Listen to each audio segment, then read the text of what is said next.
ও আল্লাহ, আমার কি হবে তাহলে? বছরের প্রথম দিনই আমার স্বামী আমার সাথে কাজ্যা ঝগড়া শুরু করে দিল। এখন কি সারা বছরই এই কাজ্যা ঝগড়া করতে করতে আমাদের জীবন যাবে? আসলে এটা সম্পূর্ণ একটা কুসংস্কার। আজকে আমার যেরকম যাচ্ছে কালকেও কি আমার ওই রকমই যাবে? এটা কিন্তু কখনোই আমি গ্যারান্টি দিয়ে বলতে পারবো না, এটা একমাত্র আল্লাহ তাআলাই ভালো জানেন। তো এটা হচ্ছে মানে কিছু মুরব্বীদের বানানো গল্প কাহিনী, যে বছরের প্রথম দিন যা যা হবে সারা বছর ওই রকমই যাবে। এটা একদমই ভুয়া কথা। আসসালামু আলাইকুম, সবাই কেমন আছেন? আলহামদুলিল্লাহ, আমি অনেক ভালো আছি।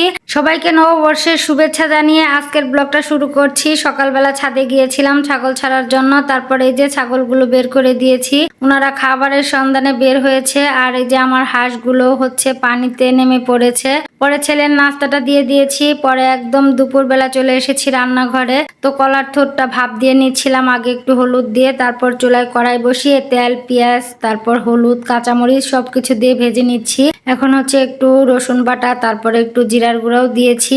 এখন আর একটু নাড়াচাড়া দিয়ে তারপর আগে থেকে ভাপ দিয়ে রাখা থোরগুলোও দিয়ে দিলাম। এখন আবার একটু নাড়াচাড়া করে তারপর হচ্ছে ভাজিটা করে নেব। তো আস্তে আস্তে এই ভাজিটা করতে হবে, জাল বাড়িয়ে দিলে আবার পুড়ে যাবে। আমার কিন্তু কলার থোর হচ্ছে শুটকি দিয়ে খেতে বেশি ভালো লাগে, আর স্বামী পছন্দ করে এমনি ভাজি। এমনি ভাজিটাও ভালো লাগে, খারাপ লাগে না। তো যাই হোক, ভাজিটা আস্তে আস্তে হতে থাক। আর এদিকে চুলায় কড়াই বসিয়ে তেল পেঁয়াজ রসুন তারপর লবণ এলাচ দারচিনি সবকিছু দিয়ে ভেজে আদা রসুন বাটাও দিয়ে দিলাম। কবুতরের মাংস রান্না করব।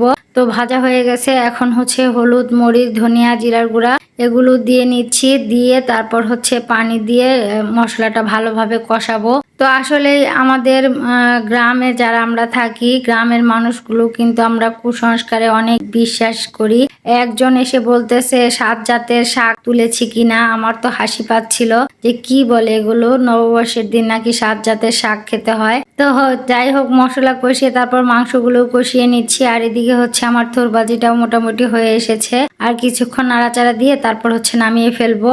আর কবুতরের মাংসটাও কষানো হয়ে গেছে, ঝোলের পানিটা দিয়ে দিলাম। তো এখন হচ্ছে এই যে আমার কবুতরের মাংসটাও হয়ে এসেছে। তো যাই হোক, এখন আরেকটু নাড়াচাড়া দিয়ে তারপর হচ্ছে তরকারিটা নামিয়ে ফেলবো। পরে আলহামদুলিল্লাহ খেতেও বসে গেছি। আর অনেকগুলো ভাতই খেয়েছি আজকে কলার থোর দিয়ে। থোর ভাজি তো আমার ভালো লাগে, এই জন্য আর কি। তো যাই হোক, খাওয়া দাওয়া করতেছি আজকে মা ছেলে দুইজন। স্বামী হচ্ছে কাজে ব্যস্ত। তো স্বামীর বর্ষায় আর থাকলাম না, আমার অনেক ক্ষুধা লেগেছিল। পরে রাতের বেলা স্বামী আর স্ত্রী 2 কাপ চা বানিয়ে নিয়েছি রুটি দিয়ে খাওয়ার জন্য। তো যাই হোক, আজকের ব্লগটা কেমন লাগলো অবশ্যই জানাবেন। সামান্য ভালো লেগে থাকলে একটা লাইক কমেন্ট শেয়ার করে দিবেন। আল্লাহ হাফেজ।